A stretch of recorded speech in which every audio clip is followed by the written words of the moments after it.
Hey everyone, this is Mike Morford of the Murder My Family. I want to introduce you to a brand new podcast that you won't want to miss called Unjust and Unsolved.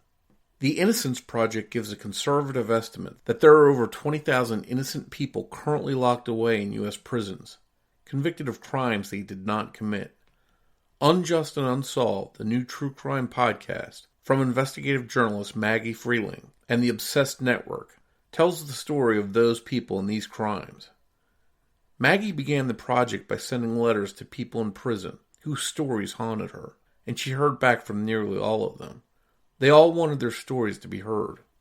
Each episode focuses on a single case. The stories are told through original interviews with the convicted person, their loved ones, and lawyers. Maggie reinvestigates the crimes, sharing all the evidence pointing away from the convicted person, and in some instances, presenting the case for other suspects. Unjust and Unsolved is a compelling mix of investigative journalism and true crime storytelling.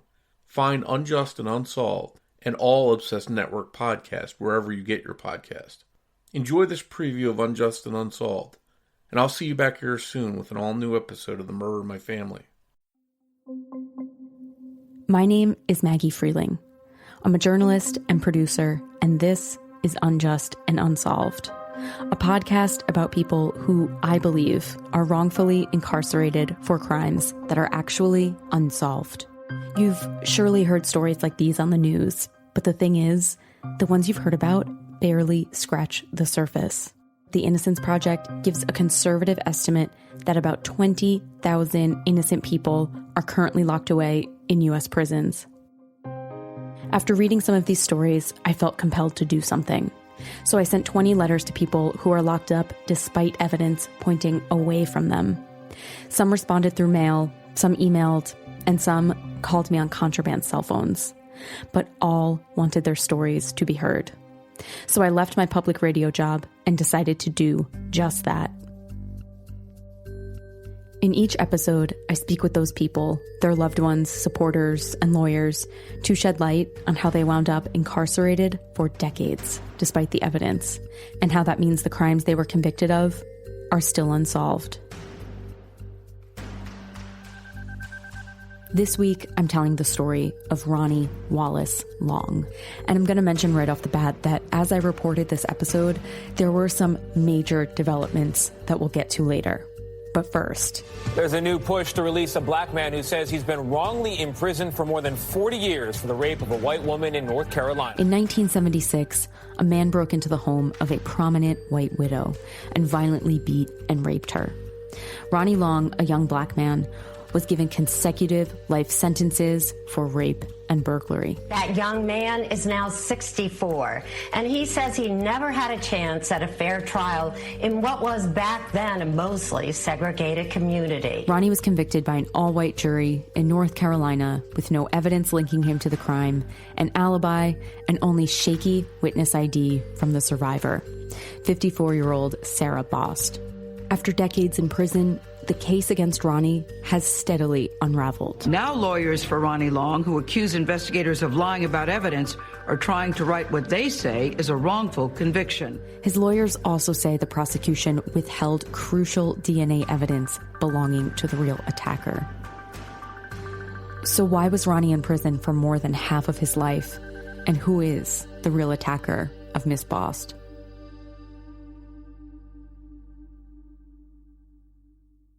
Just a warning, this particular episode contains strong language that may be offensive to some listeners.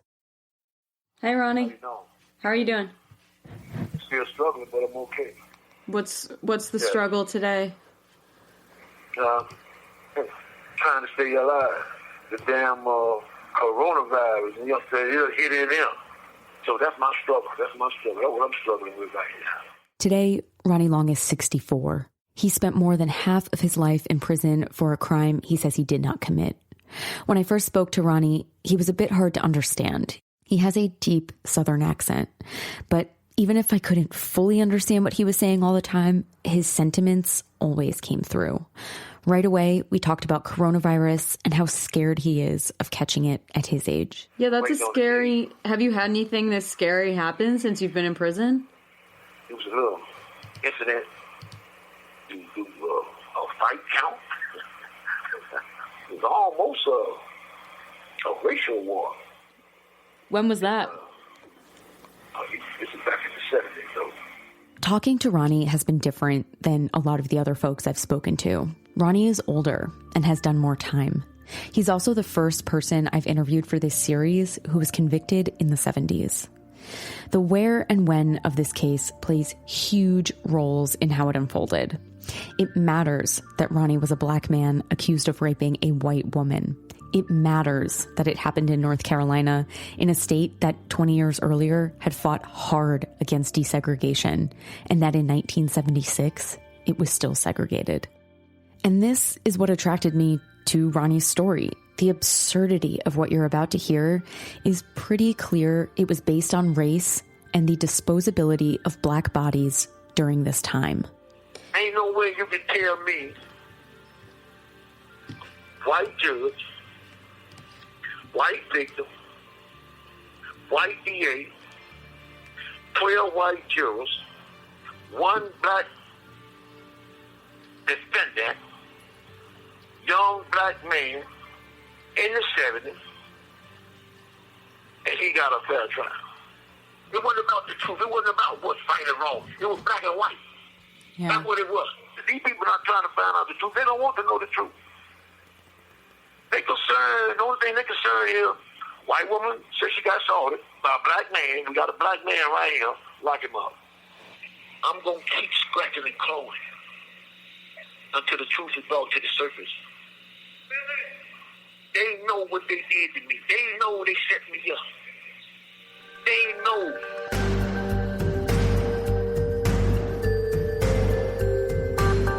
Thanks so much for listening to this preview of Unjust and Unsolved. To hear the rest of this story and others, subscribe to Unjust and Unsolved wherever you get your podcasts.